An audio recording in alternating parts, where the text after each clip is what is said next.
Ate Amelia, mabuti naman at dumating ka na. Kanina pa kita hinihintay eh. Nagugutom na ako. Saan ka ba galing? Kinausap ko lang si Aling Lumeng sa bayan. Ah, ganun. Sige, maghahain na agad ako ng hapunan natin para makakain na tayo. Nagugutom na talaga ako eh. Napakain mo na ba si nanay? Hindi pa, natutulog pa siya eh. Mas maganda kung kakain na tayo agad para pagkagising niya, siya naman ang pakakainin natin. Maghahain na ako ha? Mamaya na yan, Dahlia. Sumunod ka muna sa akin sa labas dahil may kailangan tayong pag-usapan. Tungkol saan, Ate Amelia? Basta, sumunod ka na lang. Bilisan mo!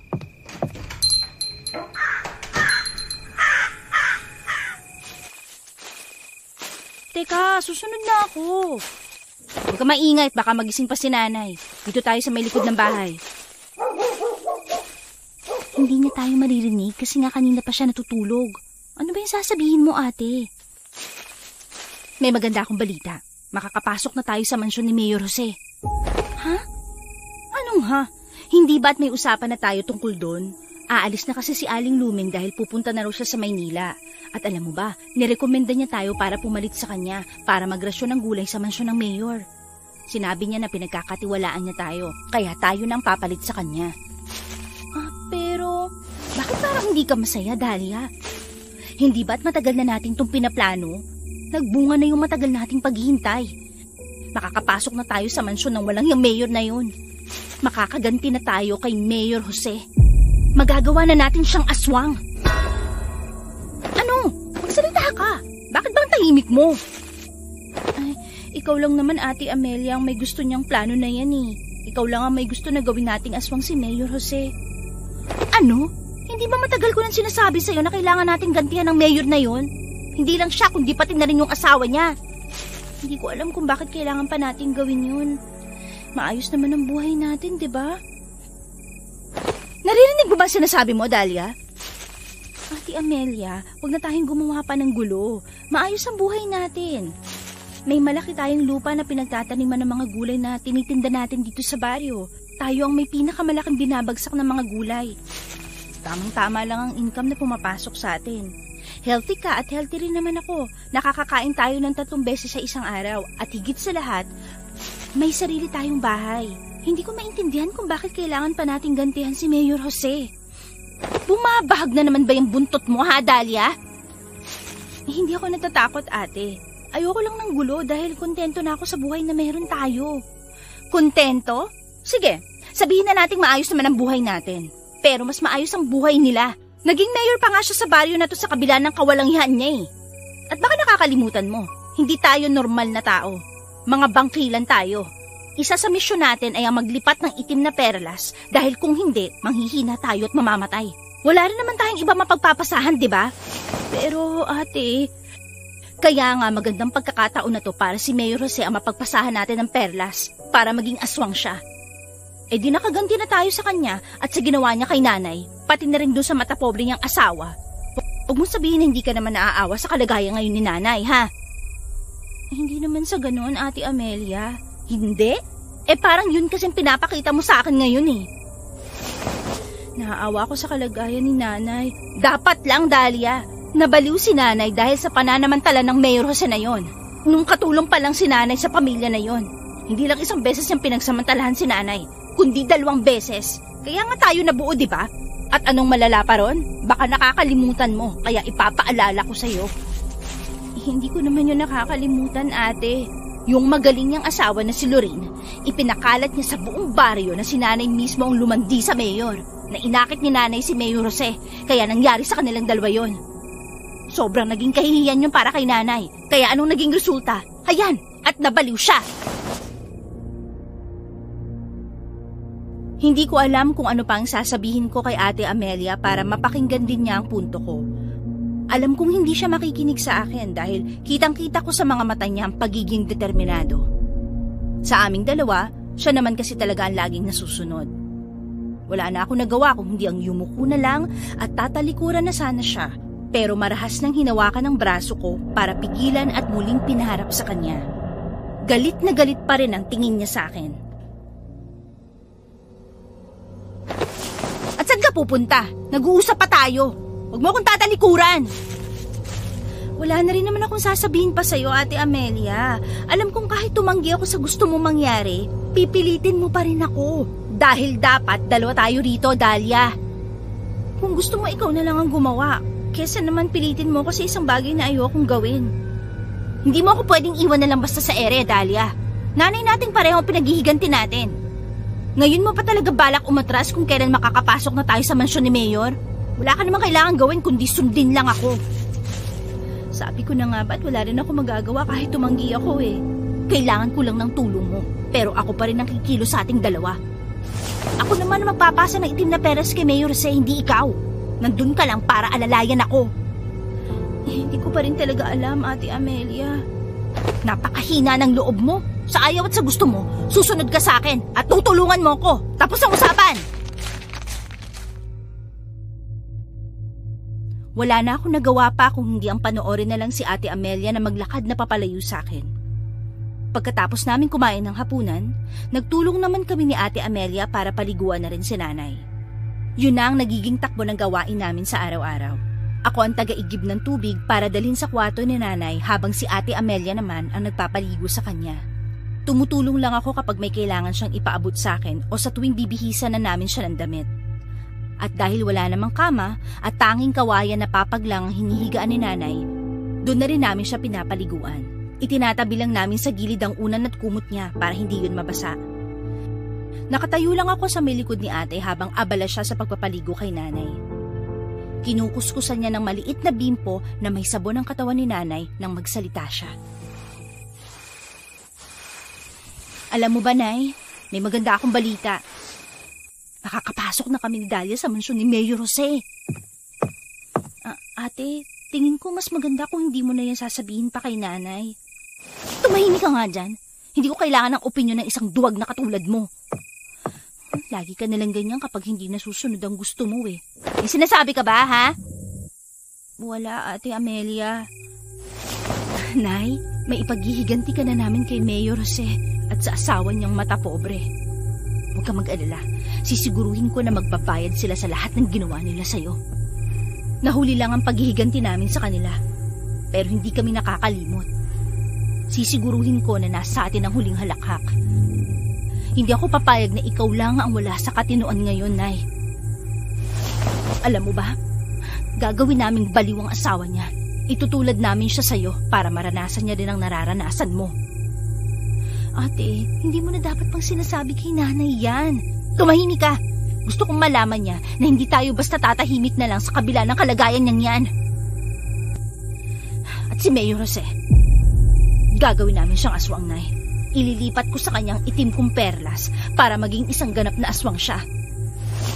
Na-excite ako sa pwedeng mangyari, Nay. Sa wakas, may paghihiganti ka na namin sa lahat ng kasamaan na ginawa sa iyo ng mag-asawang yan, lalo na si Mayor Jose na pinagsamantalahan ka. Pareho kaming nagulat ni Ate Amelia nang malakas na tinabig ni Nanay ang hawak na tabo ni Ate. Tumilapon tuloy ron ang laman ng tubig at tumalsik sa aming dalawa. Nagsimulang magsisigaw si Nanay. Paminsan-minsan umiiyak siya habang tinatakpan ng dalawang kamay niya ang tenga niya. Kasabay noon ay ang pagpadyak din niya sa kanyang mga paa na parang batang hindi nabigay ang gusto. Pareho kaming nagpanik ni Ate Amelia. Nay, kumalma ka. Hindi ka na masasaktan ng lalaking yun. Hindi ka niya malalapitan pa. Wala kang dapat na ikatakot. Sinabi ko naman kasi sa'yo, Ate. Huwag mo nang sabihin pa kay Nanay ang plano mo. Alam mo naman na kapag naririnig niya ang pangalan ni Mayor Jose, nagwawala talaga siya. Alam mong bumabalik sa kanya yung alaala niya dati tapos tinuloy mo pa rin. Pinapakalma ko si Nanay kaya hindi ko kailangan ng paninisi mo ngayon, Dahlia. Hawakan mo na lang yung dalawang paan ni Nanay para hindi siya masugatan sa kakapadyak niya. Bilisan mo! Heto na. Ako na.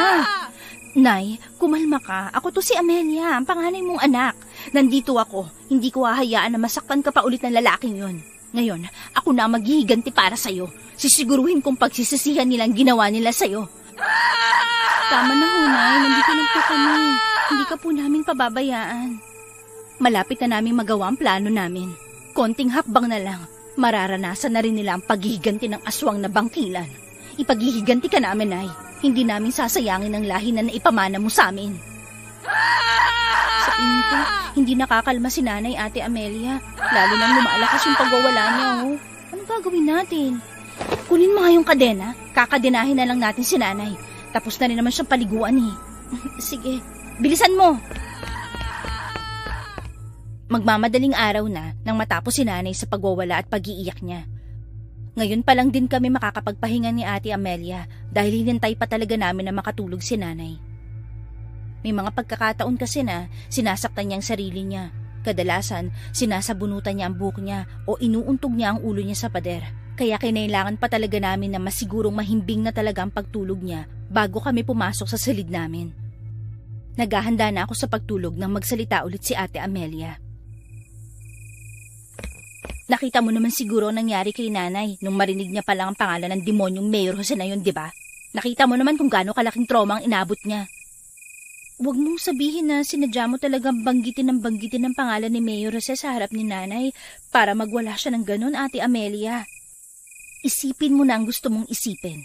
Pero Dahlia, gusto ko lang ipaintindi sa'yo na ginagawa ko to para kay Nanay. Hindi ko naman to ginagawa para sa sarili ko. Gusto ko lang naman na tulungan mo ko, Dahlia. Magkapatid tayo, di ba? Tayo na lang dalawang magkakampi, tapos tatalikuran mo pa ako? Ano ba kasing gusto mong gawin ko, ate? Wala naman ako mahirap na inuutos sa'yo eh. Ikaw lang ang bahala sa asawa ni Mayor Jose. Sa lurin na yun. Anong gagawin ko? Riritwalan natin ang buhok na gugupitin sa'yo. Tapos yun ang ilalahok natin sa pagkain ng matapobreng babae na yun. Yun ang gagamitin natin para mawala rin sa sarili niya si Lorin. Para mabaliw siya katulad ni Nanay. Ganun lang kadali, Dahlia. Pero ate, huwag mo na naman sanang iparamdam sa akin na wala akong kakampi rito, Dahlia. Mag-isa lang akong lumalaban para sa hustisya ni Nanay. Hindi ka pa talaga naaawa? Naaawa ako, ate. Maniwala ka man o hindi. Kung ganon, gawin natin to na magkasama para kay Nanay. Tapusin na natin ang kasamaan ni Mayor at ng asawa niya. Gusto ko na ring matapos ang paghahari-harian ng mag-asawa na yun dito sa baryo natin. Ilalagay na natin sa kamay natin ang katapusan nila. Ano, tutulungan mo ba ako o hindi? Sige, tutulong ako, ate. Talaga? Sabi ko na nga ba't hindi mo ko bibiguin? Huwag ka mag-alala, nasa likod mo lang ako. Hindi kita pababayaan, Dahlia. Magpahinga ka na dahil maaga ka pang lalakad sa bayan bukas para kunin yung mga sangkap na kakailanganin ko sa ritual. Bukas na agad, ate? Hindi ba kailangan mong gawin ang ritual sa mismong kabilugan ng buwan? Hindi pa naman kabilugan ng buwan bukas. Oo nga, pero sa makalawa na yun, kailangan nating paghandaan to ng mabuti, Dahlia. Dahil kapag nabigo tayo sa ritual, ilang linggo o buwan pa ulit ang hihintayin natin para sa susunod na pagbilog ng buwan. Sa Sabado na nakaschedule ang pagrarasyon natin. Kaya kailangan lahat ng kilos natin, hindi pa palpak. Sige, Ate Amelia. Siya nga pala. Ako na rin na magpuputol ng buhok mo para sa saktong dami lang ang makukuha ko na gagamitin natin sa ritual. Alam mo naman na kapag sumobra, magkakasakit ka. Sige, Ate Amelia. Sige, magpahinga na tayo. Kinabukasan ay maaga akong ginising ni Ate Amelia.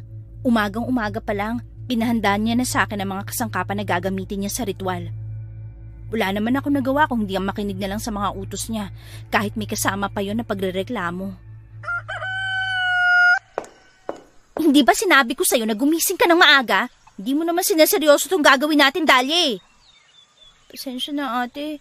Nakalimutan ko lang kasi na hawiin yung kurtina sa kwarto kaya hindi ko na malaya na tanghali na pala. Ang dami pang dahilan. Sige, lumakad ka na at asikasuhin mo na yung mga gagamitin ko sa ritual sa makalawa. Alam mo naman siguro yung mga kakailanganin ko, hindi ba? Nakalimutan ko, ate. Pwede bang isa-isahin mo na lang ulit? Kailangan ko ng manok, yung buhay. Wala tayong manok sa kulungan kaya bumuli ka na lang sa bayan. Ako nang papatay nun mamaya kaya kailangan ko yung fresh na dugo nun. Dalawahin mo yung bibilhin mong manok ha. Dalhin yung isa na gagamitin sa ritual.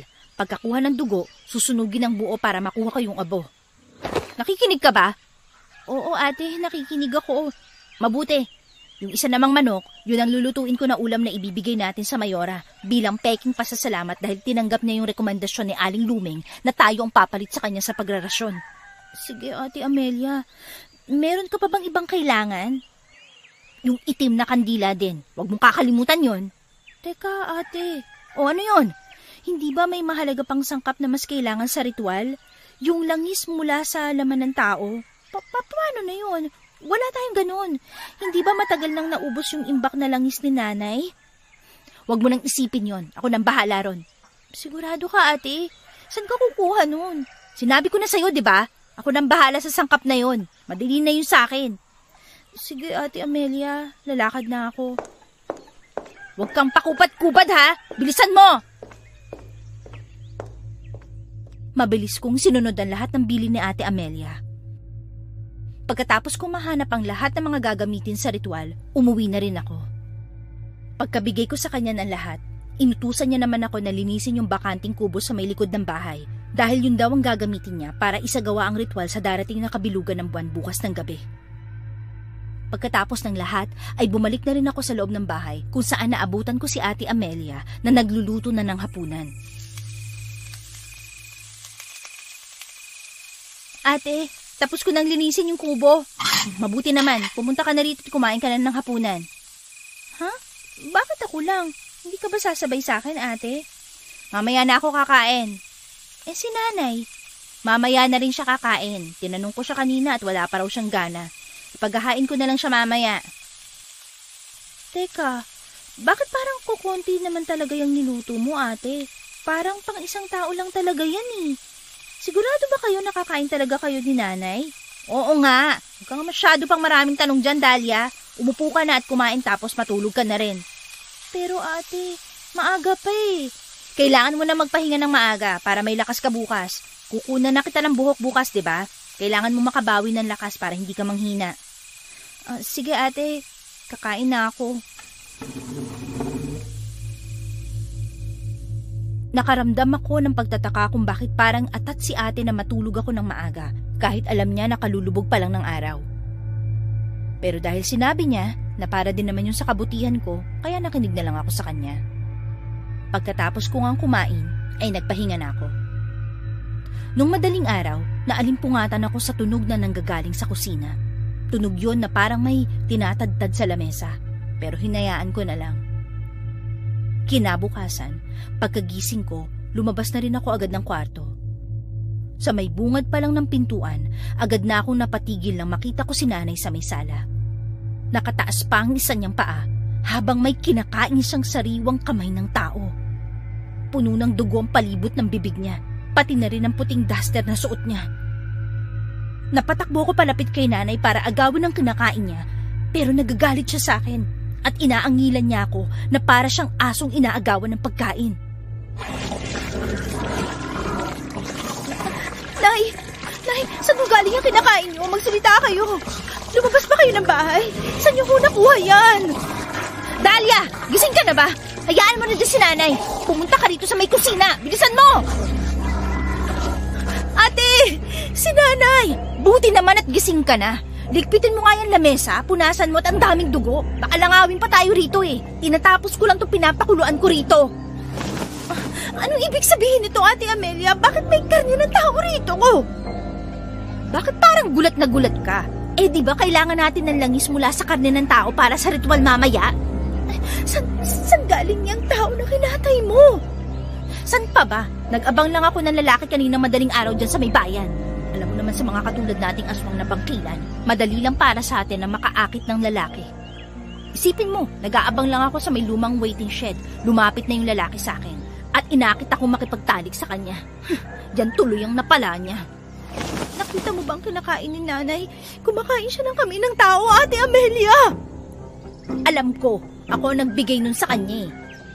Ano ba nakakagulat doon, Dahlia? Baka nakakalimutan mo, mga aswang na bangkilan tayo. Pero ate, normal lang naman na kumain tayo ng karne ng tao, Dahlia. At saka, kagabi pa yan hinihintay ni nanay. Kaya nga hindi kami kumain ng hapunan eh. Ikaw, bakit hindi ka kumain? Ayoko ate. Kaya mahina yung resistensya mo at lagi kang sakitin dahil hindi ka kumakain ng tao. Sinabi ko na sa'yo, di ba?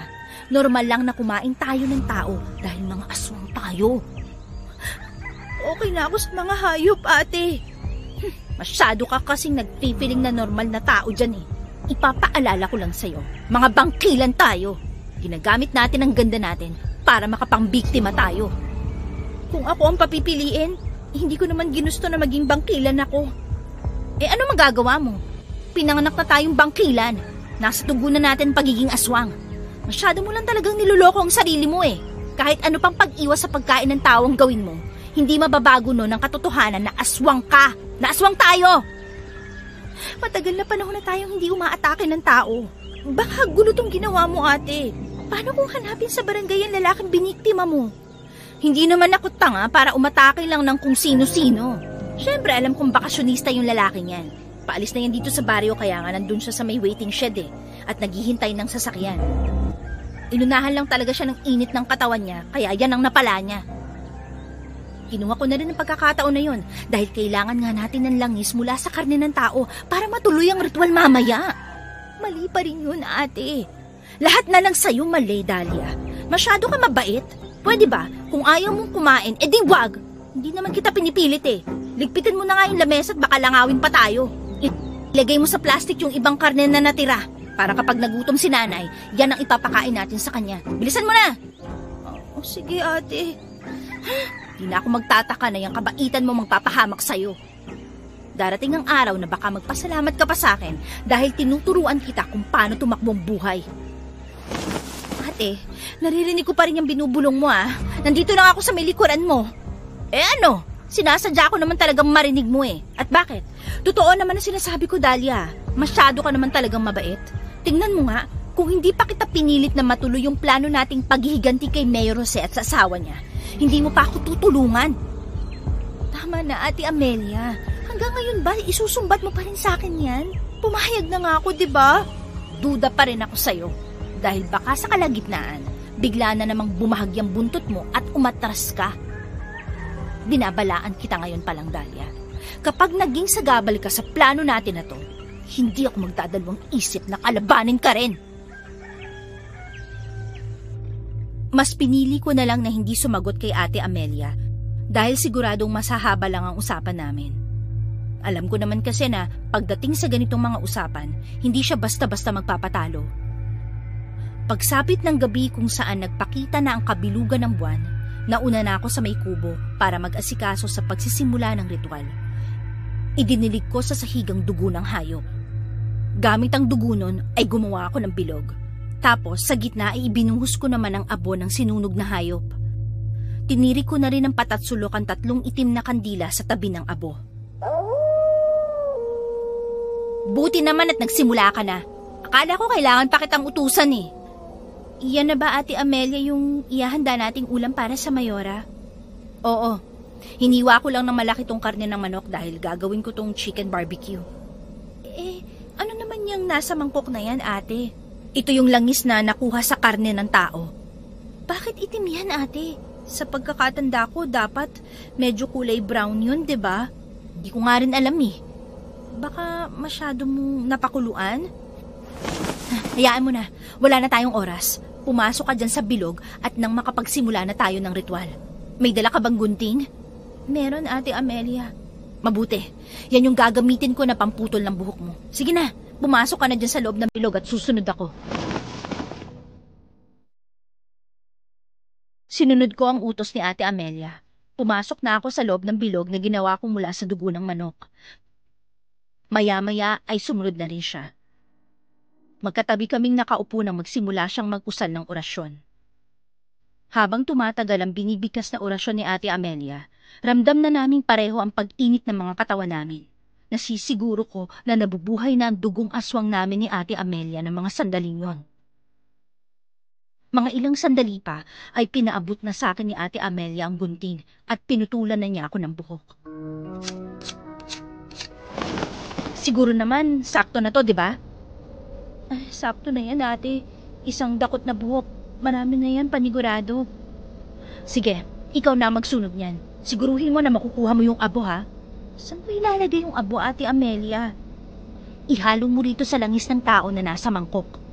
Sige, ate. Ihalo ko na. Iabot mo na rin sa akin yung natirang abo ng hayop. At magsasama na rin ako ng konti niyan dito. Ate, ano pang susunod kong gagawin? Wala na. Ligpitin mo na lang ulit yung kubo. Ako nang bahalang maghalo ng lahat dito sa karne. Gagawa rin kasi ako ng sausawan para siguradong malakas ang talab. Sige, ate. Siya nga pala, maghanda ka na bukas, Dahlia, ha? Papasok na tayo sa bahay ng mayor. Oh, ano yung binubuntong hininga mo dyan? Wala ate. Sige na, papasok na ako sa loob dahil imamarinate ko pa tong karne ng manok para diretso ihaw na lang ako bukas ng umaga. Sige, ate. Siya nga pala, huwag mong kalimutan na dalhan ng pagkain si nanay, ha? Wala pa tayong lutong pagkain na, Ate Amelia. Magluluto pa ako. May natira pang karne ng tao, di ba? Yun ang ibigay mo dahil mas gusto yun ni nanay. Kailangan din yung maubos agad dahil wala tayong ref. Kung gusto mo, ikaw ang magluto ng sarili mong pagkain. Pero kami ni nanay, yun ang kakainin namin. Ate-ate mo kasi. Sige na, papasok na ako. Bilisan mo na dyan, ha? Kinabukasan, maaga kaming dumating ni Ate Amelia sa mansyon ng mayor. Pinapasok kami agad ng guard at tumulong na rin sila sa pagbubuhat ng mga kahon-kahon na gulay na in-order sa amin para dalhin doon. Nangunguna si ate, habang ako naman ay nakasunod lang sa kanya sa may likuran. Bit-bit ni Ate Amelia ang Tupperware na naglalaman ng ulam na may ritual. Sa malaking sala kami pinahinto ng isang maid dahil tatawagin daw muna niya ang amo niya. Tingnan mo nga naman, ang laki ng mansyon nila. Ganitong buhay ang tinatamasa nila ngayon sa kabila ng kasamaan ng ugali nila. Sa tingin mo ba deserve nila to, ha, Dahlia? Maayos din naman ang buhay natin, ate. Wala man tayong mansyon. Hindi ko na kailangan ng opinyon mo. Sino kayo? Magandang tanghali po, madam. Magandang tanghali rin. Sino kayo, mga iha? Kami ho yung bagong magrarasyon ng gulay rito, madam. Kayo? Sigurado ba kayo? Opo. Hindi kayo mga mukha magsasaka na nagtitinda ng gulay. Ang babata nyo pa. At isa pa, ang gaganda ng kutis nyo. May mga itsura din kayo. Ang hirap paniwalaan na magsasaka kayo. Naku, madam, nakakataba naman po ng puso ang mga papuri nyo sa amin. Galing pa po mismo sa mas maganda na katulad nyo. Pero kami ho talaga yung magrarasyon ng mga gulay rito sa mansyon. Hindi naman. Nambobola ka pa, iha. Hindi ho, madam. Totoo naman po ang sinasabi ko eh. Mas maganda po kayo sa personal. Salamat, iha. Pwede ko bang malaman ang pangalan nyo? Ako po si Amelia. At ito naman po ang nakababata kong kapatid, si Dahlia. May I know kung ilang taon na kayo? 26 ho ako at 25 naman po tong si Dahlia. Mga dalaga pala kayo. Hindi rin kasi nabanggit sa akin ni Luming yun.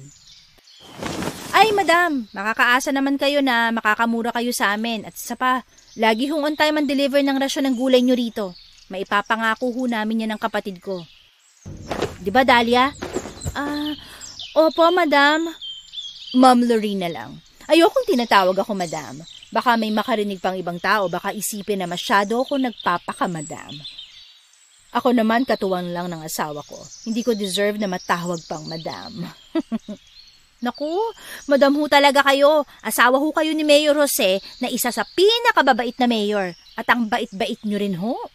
Naku, ngayon pa lang mukhang nagugustuhan na kita, iha. Salamat ho. Tsaka ho pala, madam, tanggapin niyo ho itong dala kong munting pasasalamat dahil tinanggap niyo ho kami ng kapatid ko na pumalit kay Aling Lumeng sa pagrarasyon ng gulay dito sa mansyon niyo.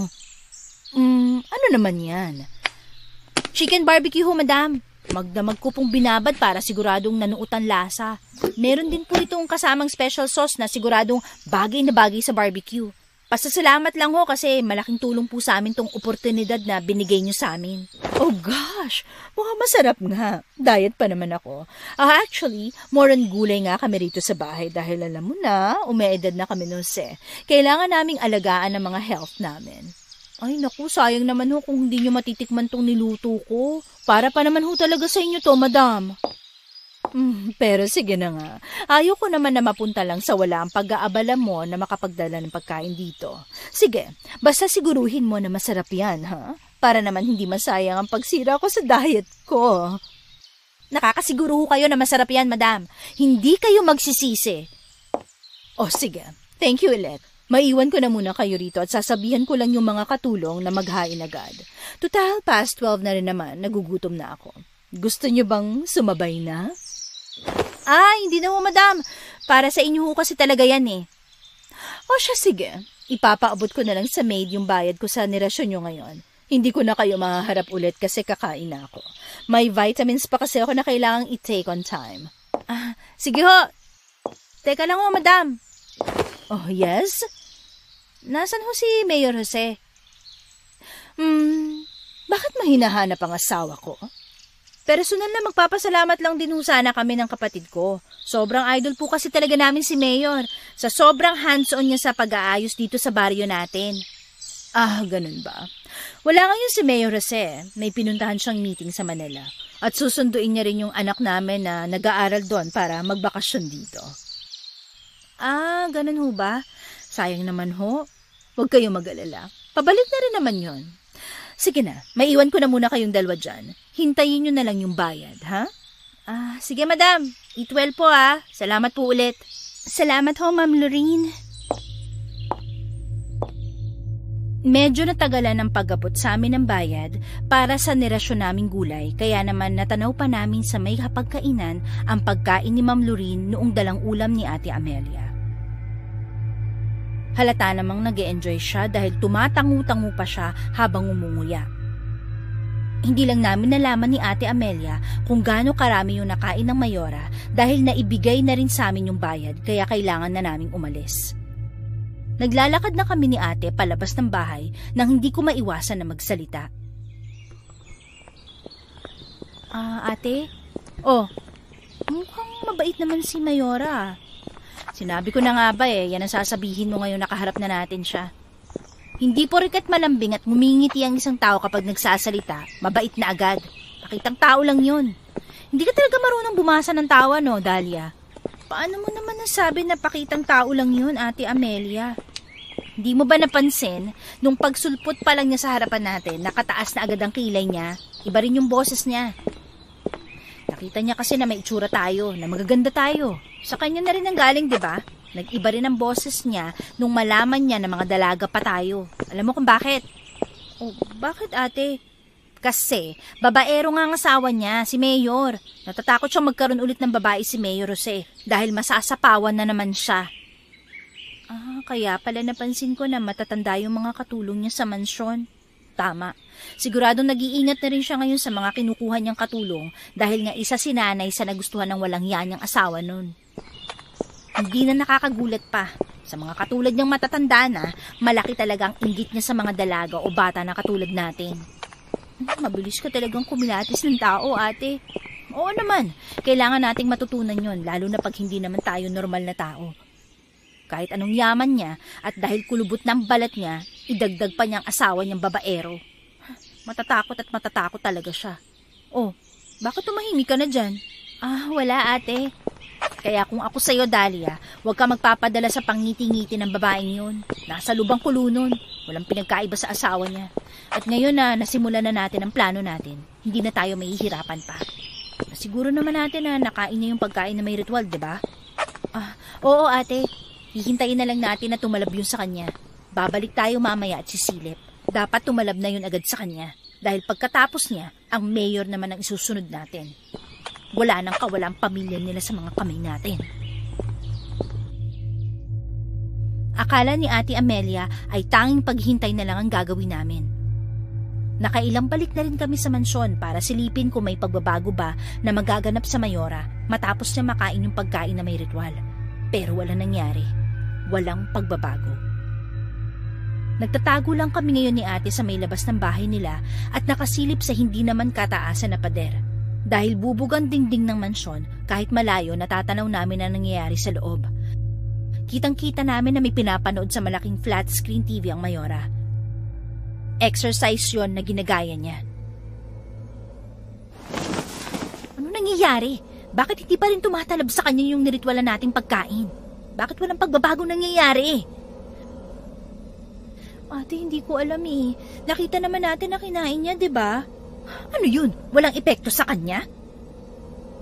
Hindi kaya kukonti lang ang kinain niya kaya walang epekto? Kahit kukonti, dapat nagkaroon pa rin yun ng epekto sa kanya. Baka sinuka niya. Kasi 'di ba sabi mo, pakitang tao lang naman 'yon. Baka kinain niya dahil kaharap natin siya kanina. Hindi ko rin alam. Pero kung hindi tumalab sa kanyang ritual, hindi pwedeng wala tayong gagawin. Kailangan nating makapag-isip ng panibago. Ate, yumuko tayo. May sasakyan na paparating, oh.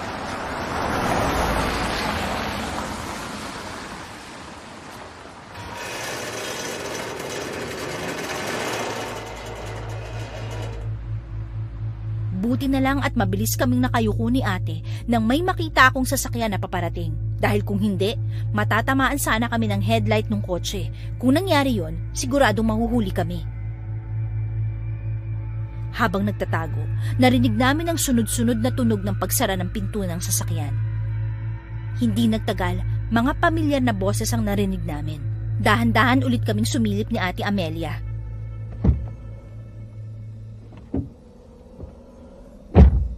Nandiyan na, Mayor. Oo nga, sino yung kasama niyang lalaki? Yung matangkad na lalaki na yon?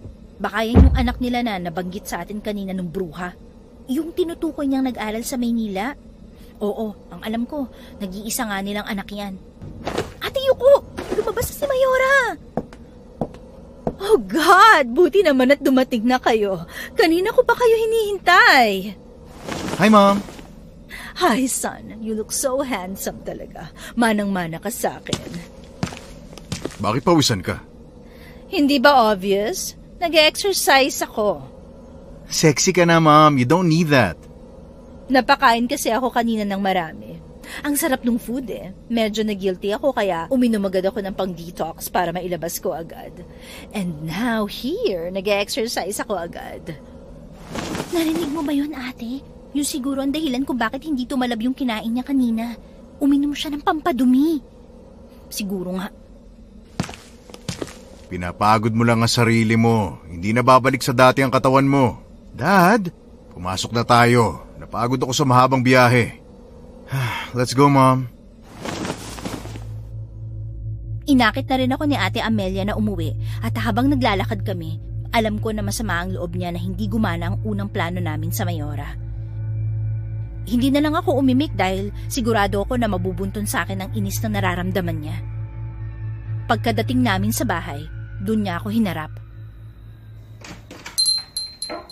Kailangan nating magplano ng panibago, Dahlia. Hindi pwedeng pabayaan na lang natin na matapos ang plano natin sa ganun lang.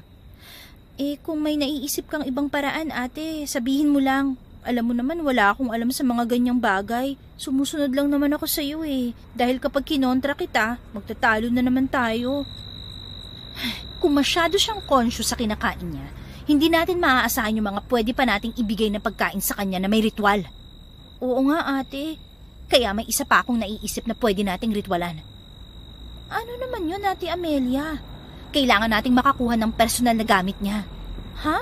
Yung mga gamit niya ang riritwalan natin, bubulungan at saka susunugin.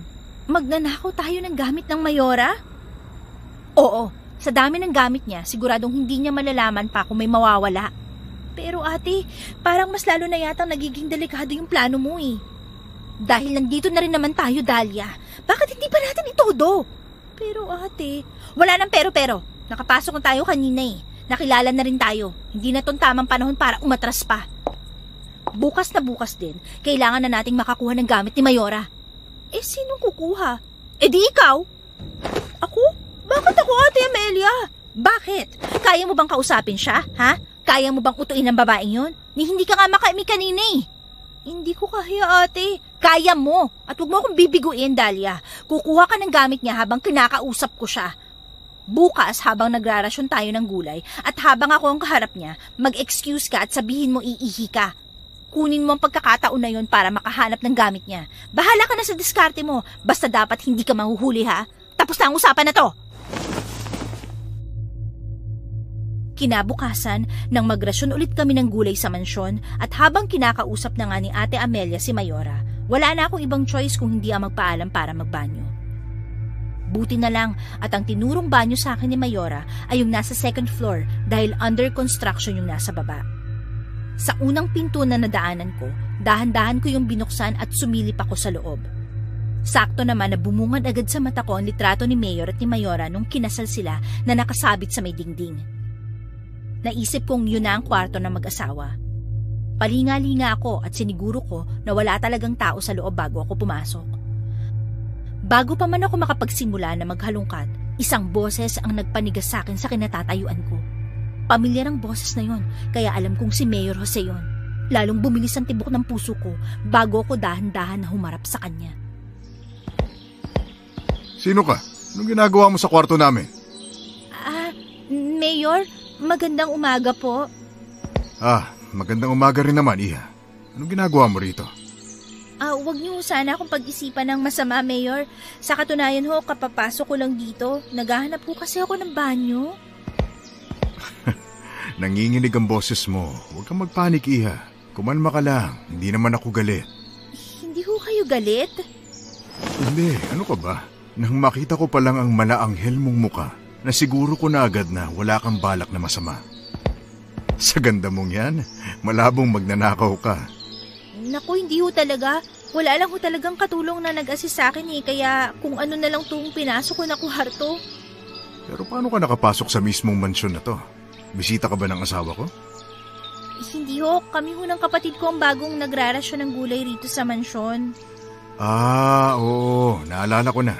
Nabanggit nga sa akin ni Lorin na wala na nga si Aling Lumeng. Teka, sabi mo naghahanap ka ng banyo? Opo. Heto, halika. Itong banyo namin ng asawa ko ang gamitin mo para hindi ka na lumabas pa. Naku, salamat ho, Mayor.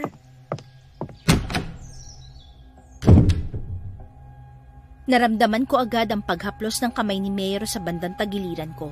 Masyado siyang malapit sa akin pero hindi na ako nakaangal dahil baka pagdudahan niya ako lalo. Itinuro niya nga sa akin ang banyo sa loob din ng silid na yon. Siya rin mismo ang nagbukas ng pinto noon para sa akin kaya pumasok na rin ako sa loob. Pagkapasok ko, kusa na lang ako napasandal sa pinto dahil sa panlalambot ng tuhod ko. Ramdam ko pa rin ang takot sa dibdib ko. Pero saglit ko lang yon na napansin lalo na nang makita ko ang mga damit sa basket. Bigla kong naalala ang gamit ni Mayora na kailangan ko makuha. Sakto na nakita ko yung damit mismo na suot ni Mayora kagabi nung nag-e-ehersisyo siya. Hindi rin ganun kalaki ang damit na yon kasi para lang yung maiksing sando. Kaya naman hindi na ako nagdalawang isip na yun ang kunin. Pinasok ko yun sa loob ng damit ko at inipit sa shorts ko. Pagkatapos, lumabas na rin ako. Sa labas ay ang nakangiting mukha agad ni Mayor ang bumungad sa akin. Tapos ka na bang magbanyo? Opo, Mayor. Salamat po ulit. Pasensya na rin ho talaga. Lalabas na ho ako. Teka, sandali lang. Huwag ka masyadong magmadali. Bakit ho? May kailangan po ba kayo? Hindi ko pa kasi natatanong ang pangalan mo. Ano bang pangalan mo, Iha? Dahlia po. Taga rito ka ba sa bahay na pinamumunuan ko? Opo. Bakit ngayon lang kita nakita? Sa ganda mong yan, malabong hindi kita makilala. Maliit lang naman ang bayan na to. Malayo pa ho kami. Kahit yung pangalan na lang ng nanay at tatay mo, baka sakaling kilala ko sila. Ano ko? Matagal na ho silang patay. Tiyahin ko lang po ang nagpalaki sa akin pero patay na rin ho. Ngayon po yung kapatid ko na lang po ang kasama ko. Ganun ba? Ilang taon ka na ba, Iha? 26 po. May asawa ka na ba? Wala ho, Mayor. May boyfriend? Wala rin ho. Sa ganda mong yan, Iha? Inuuna ho kasi namin ni Ate Amelia yung negosyo ho namin na gulayan. Ganun ba? Alam mo, Iha, hindi ko alam kung bakit pero parang maganagad ang loob ko sa'yo. Ho? Parang gusto pa kitang makilala. Ganun na pakiramdam ko. Pero sa bagay, sigurado naman ako na mas makikilala pa talaga kita. Lalo na ngayon na nalaman ko na kayo na pala ang bagong nagrarasyon ng gulay dito sa mansyon. Sa susunod, aakitin na kita kumain sa labas, ha? Po, pero kasi, Mayor... Huwag kang mag-alala.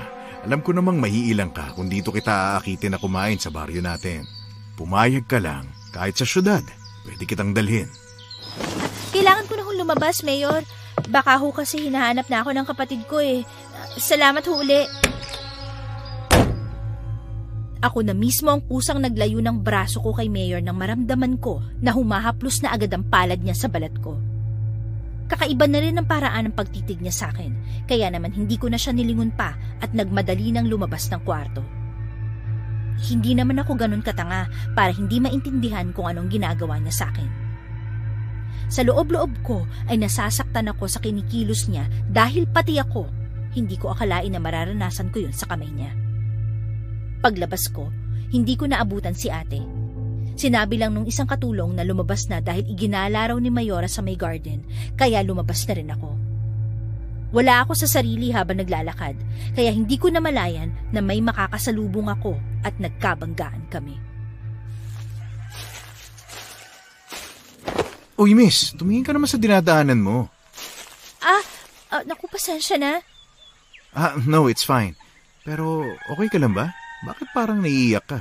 Parang nanginginig din ng mga kamay mo. Wala, ayos lang ako. I guess hindi ka katulong dito. Hindi ho, hinahanap ko po yung kapatid ko eh.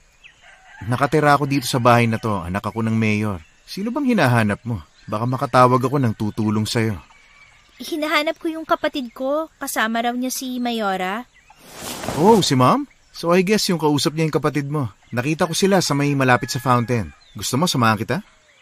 Hindi na. Ituro mo na lang yung daan.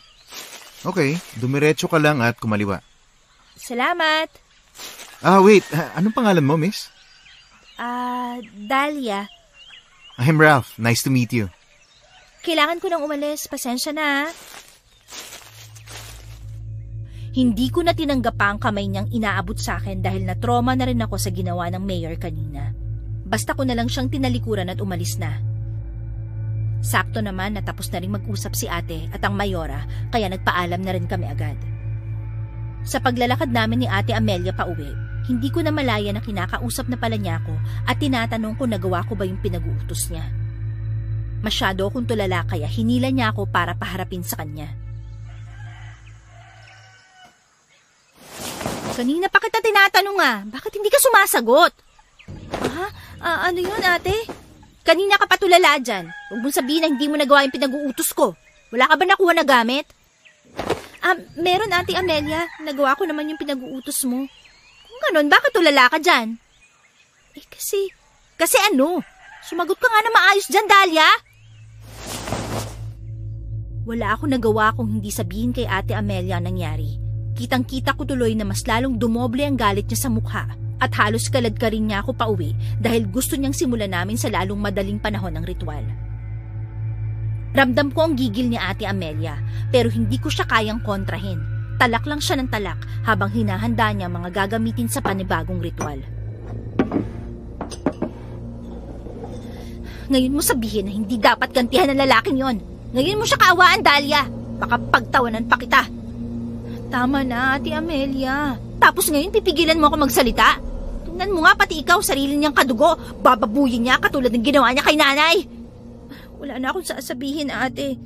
Tama lang na wala kang sabihin. Dahil alam mong tama ako at mali ka. At anong sabi niya? Aakitin kanyang kumain sa labas? Hindi rito sa baryo kundi sa ibang lugar? Haha! Kilala kasi siya rito sa lugar at ayaw niyang mahuli siya ng asawa niya. Tama na ate. Baka marinig pa ni nanay ang boses mo eh. Nagsasabi lang ako ng totoo. At ngayon, siguro naman hindi ka na panghihinaan ng loob na magantihan natin ang pamilya na yon. Si Ralph, ate, paano siya? Sinong Ralph? Yung anak nila na taga Maynila. Paano mo nalaman ang pangalan niya? Nakausap ko siya kanina. Nagkabungguan kasi kami dahil nakatulala na lang talaga ako pagkatapos ng pag-uusap namin ni Mayor. Mukha naman siya mabait eh. Mabait? Duda ako. Parehong masama ang puno na pinanggalingan niya, kaya ganun din ang bunga. Pero mukha naman talaga siyang mabait, Ate Amelia. At saka wala naman siyang kasalanan sa pamilya natin, di ba? Sige, pwede natin siyang hindi idamay, basta hindi siya magiging sagabal sa atin. Pero sa oras na humadlang siya, gagawin din natin siyang aswang gaya ng ama niya. Naiintindihan mo ba ako? Oo, Ate Amelia.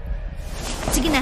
Ihanda mo na ulit yung kubo. Maghanda ka na rin ulit ng itim na kandila para masunog na natin tong damit ni Mayora. Sakto, ito yung suot niya kagabi. Nandito pa yung pawis niya. Sigurado ko natatalab agad ang gagawin nating ritual. Sige, ate. Hindi na nga nagsayang pa ng oras si Ate Amelia.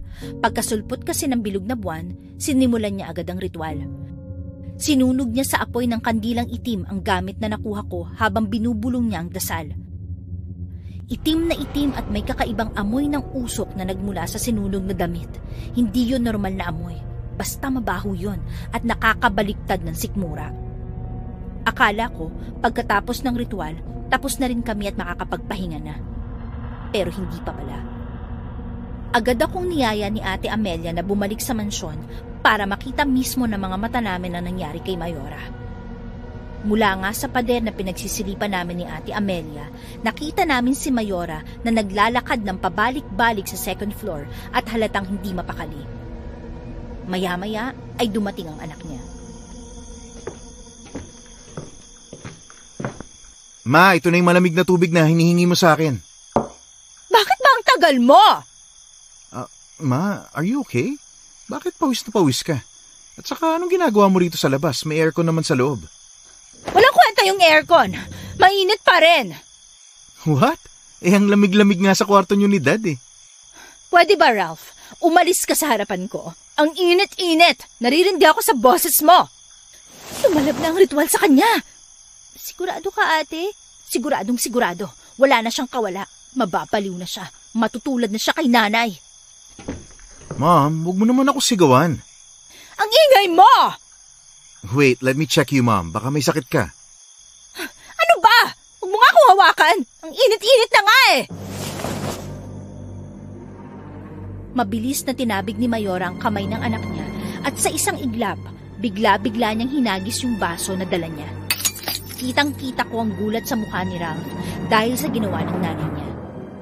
Hindi nagtagal, bigla siyang tinulak ng mama niya at halatang galit na galit ito.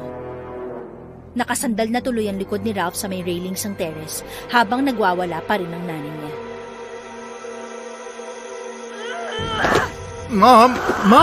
What are you doing? Let me go! Baka mahulog ako rito! Ang init-init tapos nanggugulo ka sa akin! Bitiwan mo nga ako, Ma. Ano bang nangyayari sa'yo? Bitiwan mo ako, Mom, please! Umalis ka sa harapan ko! Ayoko makita yung mukha mo! Dad! Dad! Help me! Dad! Ano bang nangyayari dito? Ralph, Lorraine! Dad, help me! Si Mom nagwawala. Baka mahulog ako rito. Kanina pa niya ako tinutulak sa railings. Lorraine! Bitiwan mo si Ralph! Thanks, Dad. Kung hindi ka dumating, baka nahulog na ako ni Mom dito. Ano bang problema mo, Lorraine? Anong nangyayari sa'yo? Tawan mo ako! Ang init-init! Tumabi kayong dalawa. Alis! Maliligo ako! Ay, ang init! Ayoko makita ang pagbumukha niyo! Umalis tayo. Dahlia, umalis tayo. Sapat na ang nakita natin para mapatunayan na tumatalab sa kanyang ritual. Ano ate? Ano susunod nating gagawin? Malalaman mo rin. Basta ngayon ang mahalaga, tuluyan na nating nasimulan ang plano natin sa pamilya nila. Sa ilang araw na lumipas, nagpatuloy lang ang pagrarasyon namin ng gulay sa mansyon. Hindi na kami sinasalubong ng Mayora tuwing pumupunta kami ron. Nang araw na yon, pinauna ako ni ate sa mansyon ng mag-isa at susunod na lang daw siya. Hindi ko naman alam kung bakit pero sumunod pa rin ako. Laking pasasalamat ko na wala ang mayor sa mansyon ng mga oras na yon. Pero si Ralph naman ang sumalubong sa akin. Ngiti-ngiti siya sa tuwing nakikita ko araw-araw, kaya hindi ko rin naman naiwasan nang ngitian siya pabalik. Hi Dahlia, good morning. Ay, good morning din. Parang mag-isa ka ngayon ah. Oo, pero susunod naman si Ate Amelia. Baka nga paparating na yun eh. Mahupo ka muna, Dahlia. Ay, hindi na, Ralph. Kinukuha na rin daw naman yung bayad eh. Yun na lang ang hinihintay ko at makakaalis na ako. Nakakatampo ka naman. Lagi ka na lang nagmamadali tuwing magkausap tayo. Gusto ko lang namang may makausap eh. May problema ba? Well, I just feel frustrated kasi about my mom. Sige, mauupo na ako. Handa ako makinig. Thank you, Dahlia. Ano nangyayari sa mama mo?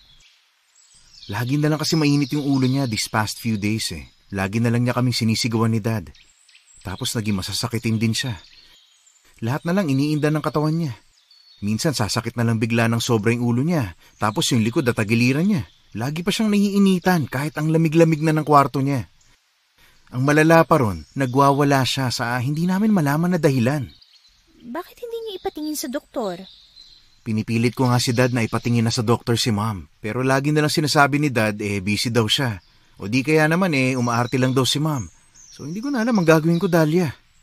Wala rin naman ako maitutulong sa sitwasyon mo, Ralph Alam ko. Pero sapat na sa akin ngayon na may napagsasabihan ako ng problema ko. Sapat na sa akin yung nasa harapan kita at nakikinig ka sa akin. Ralph, bakit mo hinahawakan ng kamay ko? Gusto ko lang mag-thank you, Dahlia. Please, hayaan mo na lang na hawakan ko yung kamay mo. Dahil wala naman ako masamang gagawin sa'yo. Magpapasalamat lang talaga ako. Wala naman akong ginagawa para magpasalamat ka Meron. Kung alam mo lang, sa araw-araw, ikaw lang ang inaabangan ko na dumating dito sa mansyon.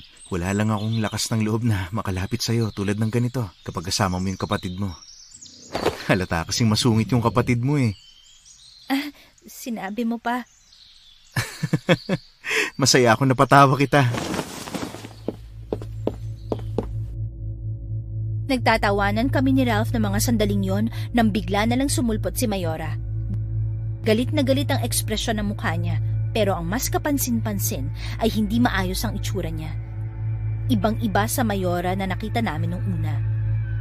Maluwag ang damit ng matandang babae at basa pa yun sa may bandang leeg, hindi dahil sa tubig, kundi halatang dahil pawis yun. Gulong-gulo rin ang buhok niya. Mabilis na kaming napatayo ni Ralph nang humakbang na siya papalapit sa amin.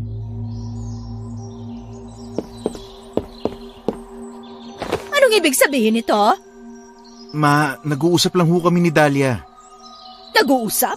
Bakit magkahawak ang kamay nyo? Nagpapasalamat lang. Nilalandi mo ba ang anak ko? Babae ka? Hindi ho.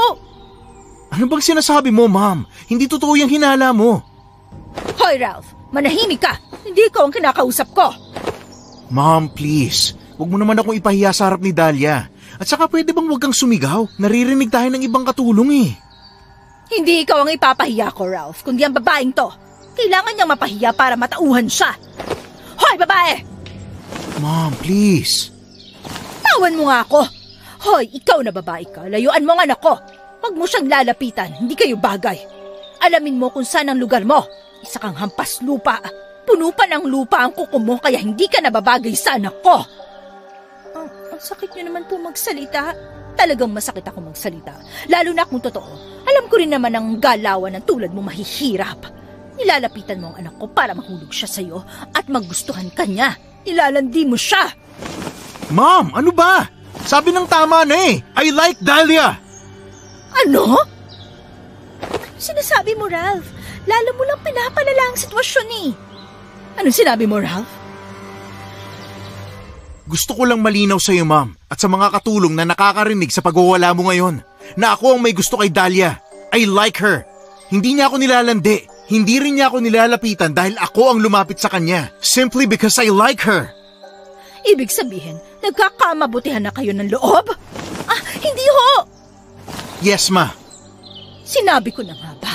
At nilandi mo lang talaga ang anak ko para magustuhan ka niya! Hindi mo ba narinig ang sinabi ko, Ma? Ang landi mo! Sa isang iglap, bigla na lang akong sinugod ni Mayora. Tinulak niya ako kaya bumagsak ako sa sofa. Papatong sana siya sa akin at hihilahin ang buhok ko, pero saktong dumating na si Ate Amelia, kaya mabilis siyang humarang sa harapan ko. Dahil doon, hindi na tuloy ang balak na pananakit sa akin ng matandang babae.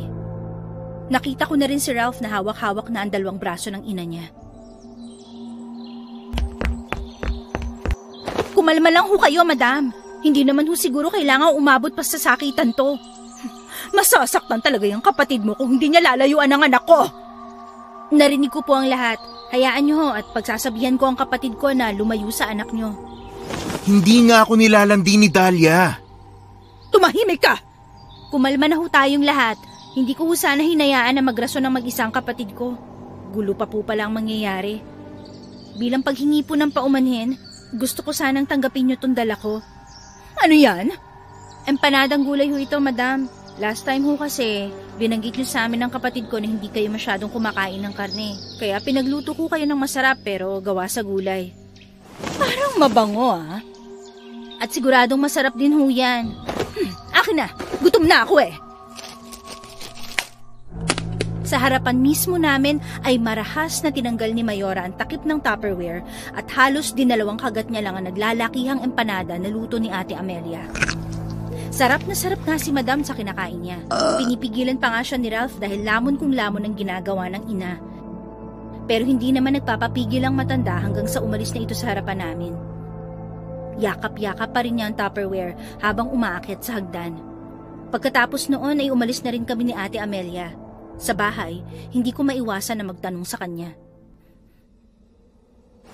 Ate, wala naman sa usapan na magdadala ka ulit ng pagkain kay Ma'am Lorraine, di ba? Ano yun? May ritual na naman ba yun? Meron. Bakit biglang nagbagong plano? Hindi na natin papasahan ng itim na perlas ang mayor. Hindi na rin natin punteriya ang mayor ngayon. Ha? Pero bakit? May naisip akong mas magandang plano. Nakita mo naman kung paano hinahayaan lang ni mayor ang asawa niya, di ba? Si Mayora ang gagawin nating aswang. Para kapag inatake niya si Mayor Jose, lalabas na gumaganti lang ang Mayora sa pagiging walang yan ng asawa niya. Eh di malinis ang pareho nating kamay. Ibig sabihin, hindi na natin gagawing aswang si Mayor? Hindi natin kailangan na tayong gumawa. Si Mayora na ang gagawa nun para sa atin. Hindi ko alam kung bakit bigla-biglang nagbabago ang plano mo, Ate Amelia. Basta sumunod ka na lang. Ako nang bahala sa lahat. Wala naman ako magagawa eh. Siya nga pala, umamin ka nga. Totoo bang may namamagitan sa inyong dalawa ng Ralph na yon, ha? Wala, ate. Hinala lang yun ni Ma'am Lorraine. Pero halatang gusto ka ng lalaking yun. Binabalaan lang kita, Dahlia, ha? Hindi ka pwedeng magkagusto sa lalaking yon. Bukod sa anak siya ng kaaway, kapatid pa rin natin siya sa ama. Pinapaalala ko lang dahil baka makalimutan mo. Hindi ko nakakalimutan yun. Huwag ka rin magpapadala sa mga ganong klase ng lalaki. Linggo pa lang kayo nagkakilala tapos gusto na kaagad. Huwag ka masyadong boba. Naiintindihan ko, ate. Mabuti naman kung ganun. Maaga kaming nabulabog ni Ate Amelia nung umaga dahil sa biglang pagsugod ng isang katulong sa bahay namin. Pinapadala raw siya ni Mayora para sabihin na magdala raw kami ng gulay na empanada sa mansyon at magbabayad daw ng malaki ang Mayora sa amin. Yun lang daw kasi ang gustong kainin ng matandang babae na kagabi pa nagwawala. Agad naman na pumayag si Ate Amelia, kaya dali-dali siyang nagluto. Nakita ko na nilahukan niya ulit yun ng langis ng tao mula nung 1 linggo pa. At pagkatapos nun ay pumunta na rin kami ni ate sa mansyon. Si Ralph ang unang sumalubong sa amin.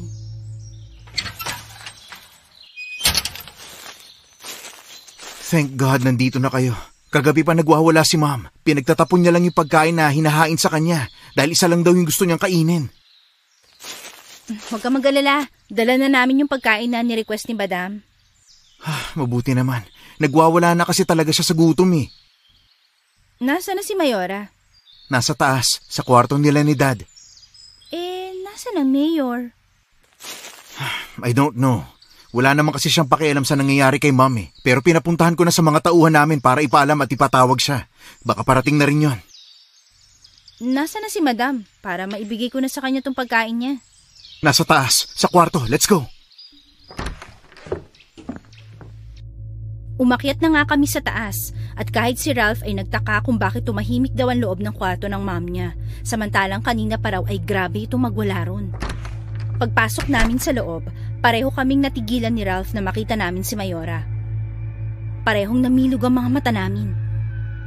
Nakaupo si Ma'am Lorraine sa sahig habang puno ng dugo ang palibot ng kanyang bibig, pati na rin ang damit niya.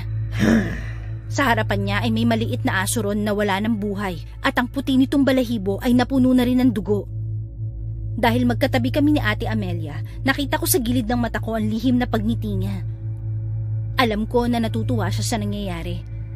Saktong paglapit ni Ralph sa ina, dumating na rin ang mayor sa may likuran. Ma! Anong nangyayari sa'yo? Anong nangyayari dito? Dad, si Mom! What? Anong nangyayari dyan sa mama mo? I don't know, Dad. Just help me. Pigilan natin siya. Ano bang nangyayari sa'yo, Lorraine? Bitiwan niyo ako! Nagugutom ako! Bitiwan niyo ako! Mom, please. Ano bang nangyayari sa'yo? Nakakahiya ka. Umayos ka. Sinabi ko na sa'yo, Dad. Dalhin na natin si Mom sa hospital. Or better, sa psychiatrist. Tumigil ka. Wala akong asawang baliw. Wala nga. Binabaliw lang meron. Ate, baka marinig ka nila. Pero Dad, hindi normal tong nangyayari kay Mom. Kumakain na siya ng hayop. Tumahimik ka. Huwag kang maingay. Baka may makarinig sa'yo, Ralph. Nag-iinarte lang tong nanay mo. Nag-iinarte lang ba talaga sa'yo ito, Dad? Mom is going insane. Sinabi ng hindi baliw si Lorraine. Malapit na ang eleksyon. Hindi pwedeng makasira to sa pangalan ko. Kapag lumabas ang balita na nababaliw na ang nanay mo, sa tingin mo ba hindi yun magkakaroon ng epekto sa akin? Mas mahalaga pa ba yung eleksyon mo kaysa kay Mom? Oo! Kaya kayong dalawang babae dyan, atin-atin lang itong nakita nyo. Kahit magkano, magbabayad ako para lang tumahimik ang mga bibig nyo. Naku, wag ho kayong mag-alala, Mayor. Sa katunayan ho, nandito kami para tumulong. Tulong? Anong klaseng tulong yan? May dala ho ako ritong pagkain na nirequest mismo sa amin ni Madam. Ano bang pagkain yan? Niluto ko po ito kahapon sa kanya. Sa tingin ko ho, nagustuhan niya talaga kaya hinahanap-hanap niya. O sige, ibigay mo. Tingnan natin kung kakalma siya. Pagkabukas pa lang ni Ate Amelia sa Tupperware, kumuha na agad ng 2 empanada si Ma'am Lorraine. Sabay-sabay niya yung isinubo sa kanyang bibig na parang mauubusan.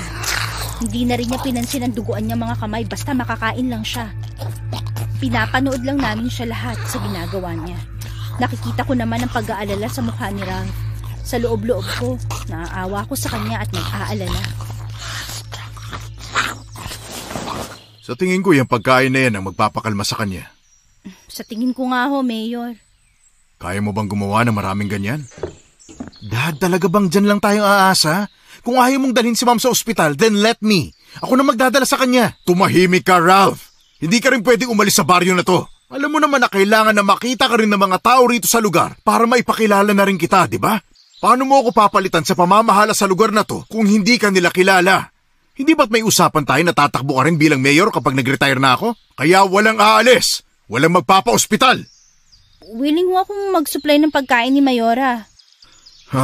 Masaya akong marinig yan. Magbabayad ako ng malaking halaga. Dodoblehin ko na rin para sa pananahimik nyo. Kinagabihan, kinailangan namin bumalik sa mansyon ni Ate Amelia.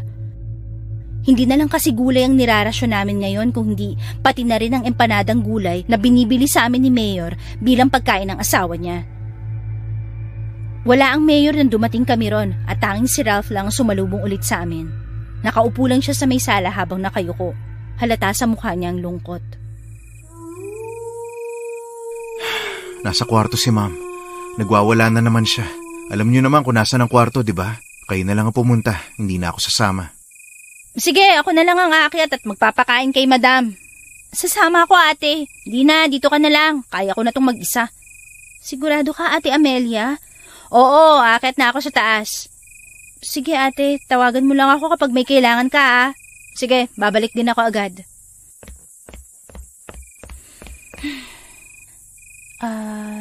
Ralph? Pwedeng maupo? Sige lang, Dahlia. Bakit palang dilim nitong bahay? Bakit ko konti lang yung bukas na ilaw? Tsaka nasan yung mga katulong nyo? Ang tahimik kasi. Pinalis na muna silang lahat ni Dad ngayong gabi. Nagkaroon ng bagong rules dito sa mansyon na mag-uuwian na ang lahat ng katulong sa gabi at bukas na lang ng umaga babalik. Hindi na sila stay in. Bakit? Para maiwasan daw na makalabas ang nangyayari ngayon kay Mom. Para iwas chismis. Konting mga bodyguards na nga lang ang natira dyan sa labas eh. Ang gulo-gulo na, Dahlia. Hindi ko na alam ang nangyayari kay Mom. Natatakot ako pero wala akong magawa. Sorry, Ralph. Ha? Bakit ka nagsusorry? Dahlia? Bakit hindi ka nagsasalita? May problema ba? May gusto sana akong sabihin sa'yo eh. Ano yan? Hindi ako naglilinis ng pangalan ko rito dahil maniwala ka man o sa hindi ko gusto tong nangyayari. Ano? Teka, hindi kita maintindihan, Dahlia.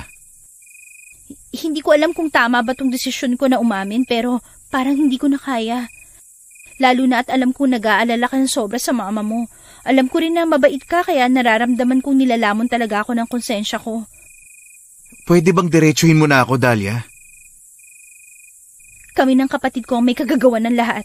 Kami ang dahilan kung bakit nagkakagano ng nanay mo. Ano? Makinig ka muna, Ralph. Sino ka? Sino ba kayo? At bakit niyo ito ginagawa kay Mom? May malaking kasalanan ng mama mo sa nanay namin ni Ate Amelia. Idagdag mo na rin ang tatay mong maitim ang budhi.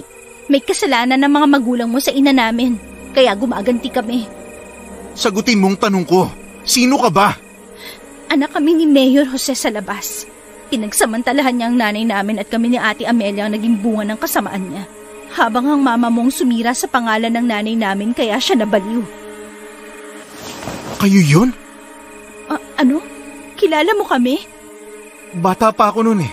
Sa tingin ko 4 na taong gulang pa lang ako noon pero tandang-tanda akong nagkakagulo rito sa mansyon dahil sa isang katulong na nabuntis ni Dad.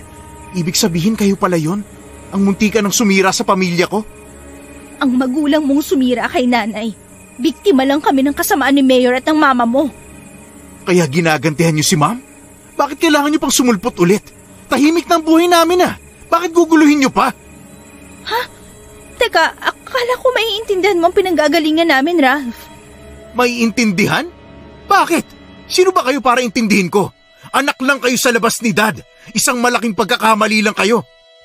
Mali pala ang pagkakakilala ko sa'yo. Alam mo kung gaano kasama ang tatay mo, di ba? Dapat naiintindihan mo din kung bakit kami gumaganti.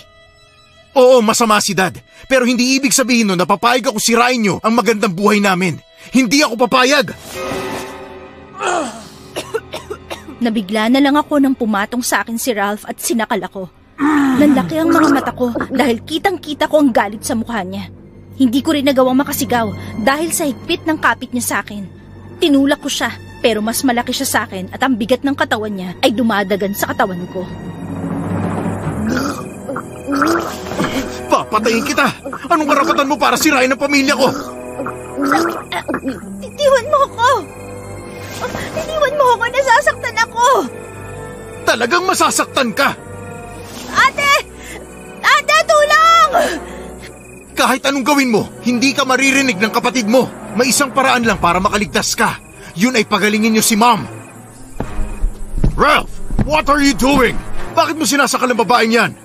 Dad, kalaban siya. Ano? Ano ba sinasabi mo? Anak mo siya sa labas. Siya yung anak ng katulong na nabuntis mo noon. What? Totoo ba yung sinasabi mo? Oo, Dad. At nandito siya para gantihan tayo. Sila ang may kasalanan kung bakit nagkakaganyan si Mom. Sabi ng bitawan mo ako! Inipon ko ang natitira kong lakas at saka ko mabilis na tinuhod ang bandang pagkalalaki ni Ralph na naging dahilan kung bakit na ako nabitawan. Namilipit siya sa sakit. Doon na ako kumuha ng pagkakataon na makalayo sa kanya. Nasa ganong sitwasyon kaming lahat nang sabay-sabay kaming napalingon sa pagsulpot ni Mayora.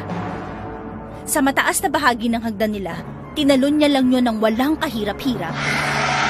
Mukha na talaga siyang aswang. Gulo-gulo ang kanyang buhok. Naglalaway ng malapot at mapula ang nanilisik niyang mata. Ma'am? Anong nangyayari sa mom mo, Ralph? Hindi ko rin alam, Dad. Ang alam ko lang, kasalanan ng babaeng yan at ng kapatid niya ang nangyayari kay Mom. Ikaw, pagalingin mo ang asawa ko. Huli na ang lahat. Hindi na babalik pa sa dati ang asawa mo, Mayor Satanas. Sa tingin niyo dito lang matatapos ang lahat? Ipapakulong ko kayo! Baka dapat ikaw ang makulong, demonyo! Bakit pa kasi kayo bumalik? Nananahimik na kami tapos manggugulo kayo? Simple lang. Bukod sa gusto naming gumanti, wawakasan na rin namin ang maranyanyong buhay. Kailangan niyo ring ibalik dati si Mom! Hindi ba talaga kayo nakikinig sa akin?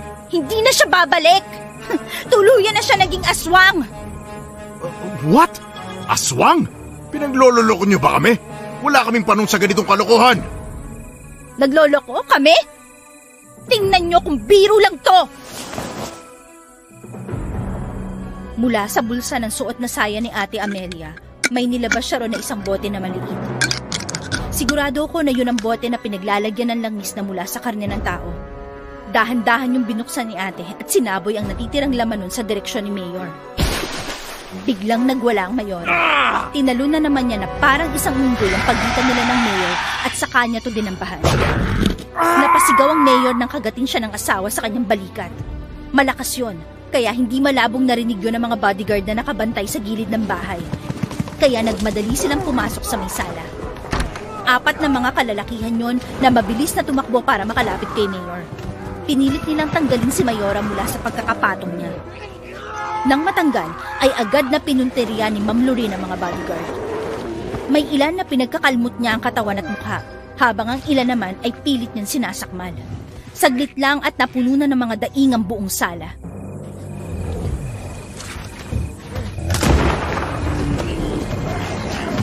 Tara na, Dahlia. Umalis na tayo. Ate, bakit parang lumalala na ang sitwasyon ni Ma'am Lorraine? Anong ginawa mo? Sinalin ko na sa kanyang itim na perlas ko. Ano? Pero sabi mo hindi na tayo magsasalin. Huwag mo sabihin sa akin na iniba mo ang plano at inilihim to sa akin. Wala na tayong magagawa pa, Dahlia. Nagawa ko na. Nasalin ko na sa kanyang itim na perlas. Hindi ko na yung mababawi pa. Pero ate, tapos na ang usapan na to. Kailangan na nating tumakas. Tara na! Akala nyo talaga makakatakas kayo? Wala kayong matataguan sa baryo na to. Hawak ko ang lugar na to, kaya kahit anong gawin ninyo, mahahanap at mahahanap ko kayo. Mahahanap mo nga kami, pero yun ay kung nasa normal na katinuan ka pa. Anong ibig mo sabihin? Dad! Susugod ulit sa'yo si Ma'am! Mag-ingat ka! Aray! Ralph! Tulungan mo ako dito! Tanggalin mo tong halimaw mong nanay sa akin! I can't! Ayoko lumapit kay Ma'am! Gisingin mo mga bodyguard! Aray! Titiwan mo ko, Lorraine! Halimaw ka! Layuan mo ako! Sugatan na silang lahat, Dad! Pwes tulungan mo ako rito! Wala kang kwenta! Aray! Kinakagatan niya leg ko! Aray! Tulungan mo ako, Ralph! Huwag mo akong pabayaan dito! Tara na, Dahlia! Umalis na tayo rito! Bilisan mo! Kahit na hinila na ako ni Ate Amelia paalis, hindi ko pa rin magawang hindi batuhan ang tingin ng nagkakagulong pamilya. Kita ko na nakasampa na ulit ang Mayora kay Mayor. Habang pinipilit na tinatanggal ni Ralph ang ina niya kahit na halatang takot na takot siyang hawakan ito. May malalim na kagat na rin si Mayor sa kanyang balikat at sa bandang leeg. Nasa ganung sitwasyon sila nang tuluyan na kaming makaalis ni Ate. Sa loob ng 1 linggong lumipas, wala pa rin kumalat na malaking balita kung ano nangyari kay Mayor at sa asawa niya. Sa tingin namin ay tinago ang pangyayari na yun sa publiko. Akala nga namin na Ate Amelia ay hanggang doon na lang din ang pagtatapos ng lahat. Pero kinaumagahan ng linggong yon, isang hindi inaasahang bisita ang dumating sa bahay namin. Si Ralph yun na hanggang ngayon galit pa rin sa amin. Sa wakas, nahanap ko na rin kayo. Buti na lang at bumalik pa yung isang katulong na inutusan ko para puntahan tong bahay nyo dati. Kaya nahanap ko na kayo ngayon. Akala nyo ba matatakasan yung ginawa nyo kina Mama at Dad? Hindi naman kami nagtatago o tumatakas, Ralph. Bakit? Akala mo ba nagtatago kami? Wala na kaming kinatatakutan. Talagang ang lakas ng loob nyo, no? Talagang malakas. Sino ka ba para katakutan namin? Alam nyo ba kung anong nangyari sa parents ko? Si Ma'am sinabi ng doktor na tumingin sa kanya na nababaliw na siya. Pero alam nating lahat na hindi siya nababaliw. Na nangyayari yun sa kanya dahil sa kagagawa ninyo. And si Dad, he's acting strange too.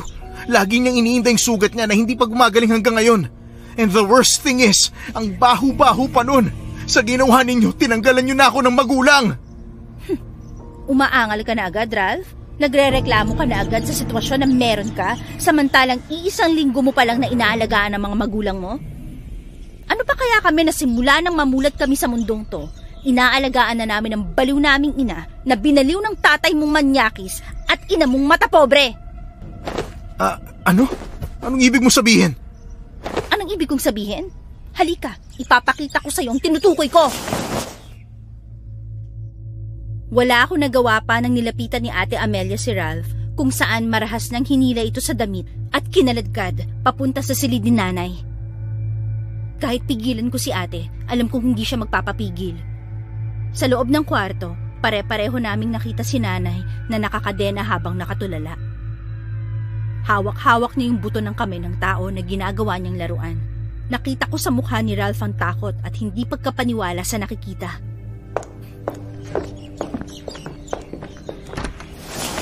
Yan lang naman ang ginawa ng magaling mong mga magulang sa nanay ko.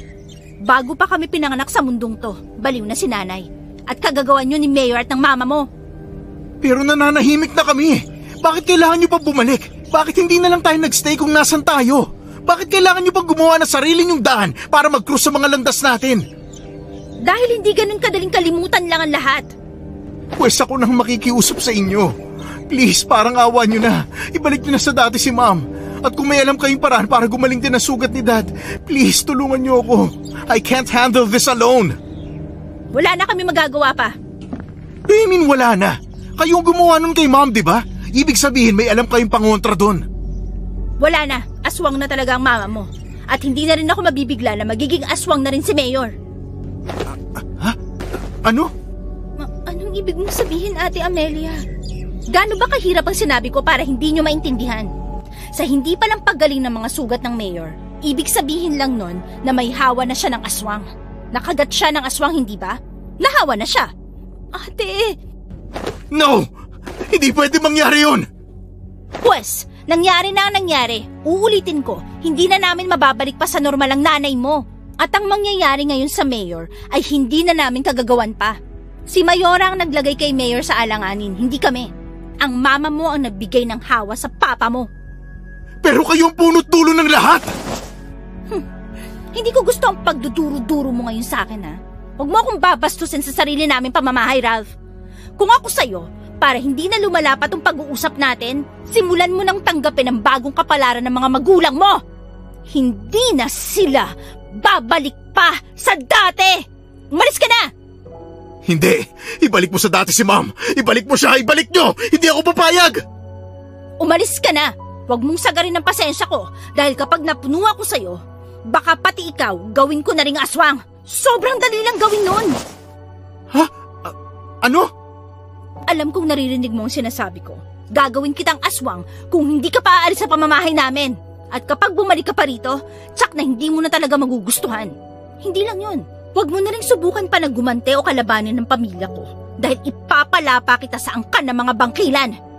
Hindi lang kami ang bangkilan na aswang sa lugar na to. Huwag mo kaming susubukan. Kaya alis, umalis ka na. Huwag ka nang babalik pa rito. Ralph, umalis ka na. Hindi nagbibiro si ate. Umalis ka na. Nakita ko sa mukha ni Ralph na ayaw niya pang sumuko na pilitin si ate. Pero nang sabihin ko na nagsasabi talaga ang kapatid ko ng totoo, wala na siya nagawa pa kung hindi yan sumuko na at naglakad na paalis. Nakaramdam ako ng awa kay Ralph. Siguro ay dahil hindi na maaalis ang katotohanan na iisang dugo lang din ang dumadaloy sa katawan namin dahil iisa lang ang mga ama namin. Normal lang din nakaawaan ko siya dahil kitang-kita ko ang laki ng binagsak ng timbang niya. Maitim din ang ilalim ng kanyang mga mata kung saan ay halatang wala siyang maayos na tulog. Dahlia, huwag mo na siyang kaawaan pa. Hindi naman, ate. Anong hindi? Kitang-kita ko sa mukha mo na kinakaawaan mo siya. Sige na, ate, oo na. Naawa nga ako sa kanya eh. Bago lang sa kanya itong mga nangyayari ngayon sa buhay niya. Halatang hindi niya alam ang gagawin niya. Labas na tayo ron. Nagawa na natin ang plano natin sa mga magulang niya. At yun naman ang mahalaga, di ba? At saka, kahit kaawaan mo pa siya, wala nang mababago pa. Yun na ang kapalaran nila mag-asawa. Pareho na silang aswang. Kinagabihan, natanaw ko mula sa bintana ng silid ko na kabilugan na naman ang buwan ngayon. Bigla ko naalala si Ralph kaya naman napagpasyahan ko na tumakas ng bahay at pumunta sa mansyon. Buti na lang at tulog na tulog si Ate Amelia kaya hindi niya ako napansin. Mula sa pader, sinilip ko ulit ang loob ng mansyon. Madilim na naman yon, hindi tulad ng dati. Puno na rin ng basag na vase ang mga sala. Halata rin na silang tatlo na lang ang nasa loob ng mansyon. Sa tingin ko ay tuluyan na nga nilang pinalaya sa mga katulong para maiwasan na may makalabas na chismis na nangyari sa pamilya. Ang sunod kong nahagip ng tingin ay si Mayora. Nakakadena siya sa malaking poste ng bahay habang si Mayor Jose naman ay sa hawakan ng hagdanan na nakatali. Tama nga ang sinabi ni Ate Amelia. Tuluyan na nga nahawa si Mayor sa pagiging aswang. Hindi nagtagal, nakita ko na rin ang pagsulpot ni Ralph. Pilit niyang pinapainom ng tubig ang ina niya pero napapaatras siya sa tuwing kakalmutin siya ng ginang. Awang-awa ako sa kalagayan ngayon ni Ralph. Pero katulad ng sinabi ni Ate Amelia, wala nang magagawa pa ang awa ko dahil wala nang iba pang paraan para bumalik sila sa normal. Bumalik na lang ako sa bahay. Pagpasok ko, nabigla ako nang maabutan ko si Ate Amelia sa sala. Hindi ko akalain na nagising siya at mukhang kanina niya pa ako hinihintay.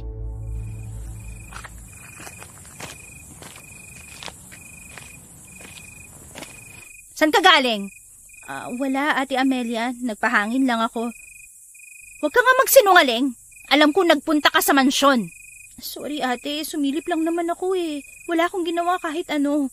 Alam ko. Dahil alam kong alam mo na wala nang magbabago pa. Tama ka. Ano nang balita ron? Tama ka, Ate Amelia. Tuluyan na nga naging aswang rin si Mayor Jose. Pareho silang nasa anyong aswang nang sumilip ako sa bahay nila. Kabilugan kasi ng buwan ngayon, kaya para silang mga mababangis na hayop dun na nagwawala at pilit na kumakawala. Kumakawala? Nakakadena kasi sila, ate. Di may natutunan din pala ang Ralph na yon mula sa atin na makita niya si nanay kanina. Tama ang ginawa niya, dahil kung hindi niya yung ginawa, tuluyan ang masisira ang pangalan ng angka nila. Nakakaawa siya, ate. Hindi niya alam ang gagawin niya sa mga magulang niya. Tama lang yun. Nararanasan niya ngayon ang naranasan natin nung bata pa tayo. Siya, matulog na tayo ulit. Babalik na tayo sa pagtitinda ng gulay sa baryo bukas. Sige, ate.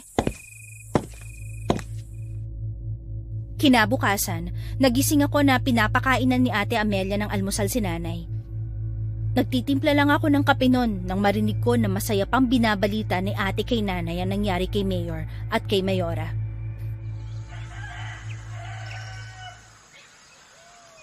Alam mo, Nay, nasa atin pa rin ang huling halakhak na ipaghiganti ka namin sa mga umapi sa'yo. Ate, baka magwala na naman si nanay. Siguradong hindi na siya magwawala dahil masaya naman ang binalita ko sa kanya ngayon.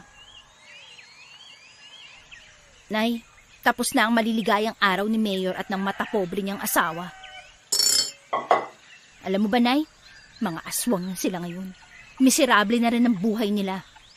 At yung anak nila, nararanasan na rin ngayon ang mag-alaga ng may diferensya. Wala na kaming mahihiling ngayon, Nay. Mas mapayapa na po tayo ngayon. Tapos na rin ang paghahari-harian ni Mayor dito sa baryo. Tapos na sila, Nay. Hindi ba, Dahlia? Tama si Ate Amelia, Nay. Kaya sana makalaya ka na rin sa masamang alaala ng nakaraan mo. Hindi ka na masasaktan pa ng nakaraan na yon, Nay. Hindi na. Bigla akong natuwa na makita ko ang malapad na ngiti ni nanay. Pumaliwala sa mukha niya. Kitang-kita ko na nagustuhan niya ang sinabi ni Ate Amelia. Sa tagal ng panahon na nabuhay siya sa kadiliman, takot at kawalan ng pag-asa dahil sa nangyari sa kanya. Yun ang unang beses na nakita ko siyang umiti, na kahit may luhang pumatak sa kanyang mga mata, ay alam kong bakasyon ng kaligayahan. Nakaramdam ako ng saya na makita kong para siyang nabunutan ng tinik sa dibdib. Sa umpisa ng mga plano ni ate, may kung anong tumututol sa loob ko. Dahil yon sa takot na baka ikapahamak namin ang aming gagawin. Kung mapapahamak kami, wala na mag-aalaga kay nanay. Pero nang makita kong natuwa si nanay, naisip kong tama si ate. Masama man ang ginawa namin, pero kung yun ang magiging dahilan para muling umusad ang buhay ng nanay ko, buo ang pasya kung uulitin ko uli ang aming ginawa. Dahil nakita ko ang resulta na yon na magpapalaya kay nanay mula sa pagkabilanggo niya sa nakaraan. Masama ang gumante, oo. Pero, minsan, ang katarungan para makuha mo ay kailangang kunin mo sa sarili mong mga kamay. Sa kagaya naming aswang, hindi kami saklaw ng batas ng tao. Kahit balibaliktarin mo man ang mundo, sa paningin nila, kami ay mga halimaw na hindi dapat nandito sa mundong kanilang ginagalawan. Pero habang kami ay humihinga, handa kaming lumaban para mabuhay.